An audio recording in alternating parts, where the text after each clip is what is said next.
Et salut tout le monde, bienvenue sur Milieu de toute échelle, on se retrouve pour une nouvelle vidéo pour l'épisode 7 de la collection Peugeot Citroën. Donc voilà, on commence tout de suite avec cette traction, donc une miniature en pièces détachées. Donc vous avez déjà vu, pour ceux qui ont suivi la série, vous avez déjà vu l'autre noir que j'ai. C'est sur celle-ci que j'ai récupéré des pièces. Donc j'ai récupéré un phare sur celle-ci, j'ai récupéré le châssis, car sur l'autre il était cassé.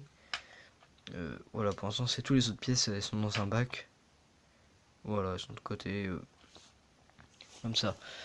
Ensuite on continue avec cette Peugeot 206cc qui est assez sympa, c'est du Will-I.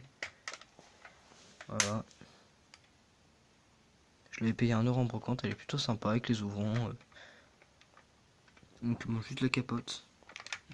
Et elle a une petite défaillance au niveau des pneus. Attendez que je le trouve.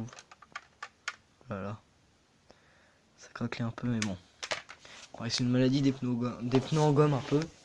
Ensuite on continue avec cette voiture télécommandée que j'ai vidée d'ailleurs parce qu'elle était foutue. Donc une 205 TCS Paris-Dakar. D'ailleurs celle-là c'était une traction avant.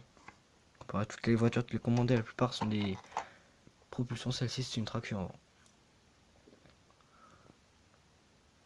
Donc voilà. Elle est plutôt là c'est cool, ça fait un moment que je l'ai. On continue avec cette Peugeot ensuite. Donc cette Peugeot... Peugeot, qu'est-ce que je raconte? Mais ça coûte à 205, je vais dire une 2 chevaux. À des conneries j'en ai raconté. Alors là je crois qu'on a battu un record. Donc les autocollants c'est moi qui les ai rajoutés. Voilà, quand j'étais plus petit. Voilà, ça donne un peu style, super génial, enfin voilà. Donc ça n'a pas de marque encore, hein, c'est plus de genre de chinoiserie, mais vu qu'elle est sympa je la garde quand même. Ensuite une voiture télécommandée, donc celle-ci qui fonctionne encore, enfin pas vraiment, il faudra la mettre en marche un coup quoi. Donc la DS3 de Sébastien Loeb qui date de 2011. Ça en plus j'avais acheté de cases. Donc voilà. Déjà les moteurs ils avaient pas mal pris cher parce que j'avais acheté, elle était dans le 06 et donc c'est au bord de la mer et il me semble que c'est pas très loin de la mer et je sais qu'elle a roulé sur le sable celle-là dans la mer, enfin le sable de la mer quoi, donc il y avait pas mal de sel je pense qui a pris. Les moteurs ils sont bien défoncés quand même. On continue avec C4 Citroën C4 rallye un peu.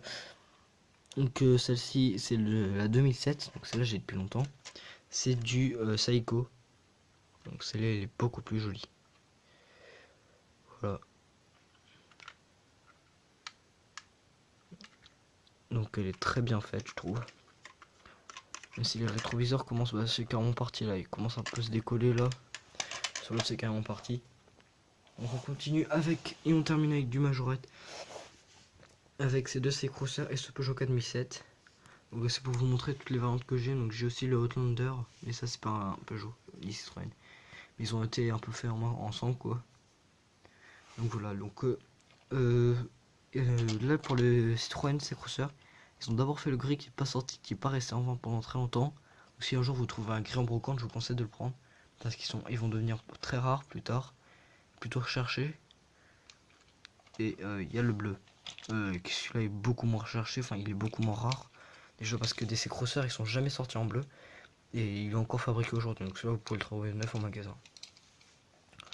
Donc voilà, c'était tout pour aujourd'hui. N'hésitez pas à liker, à vous abonner et à me suivre sur Instagram. Et je vous dis à la prochaine.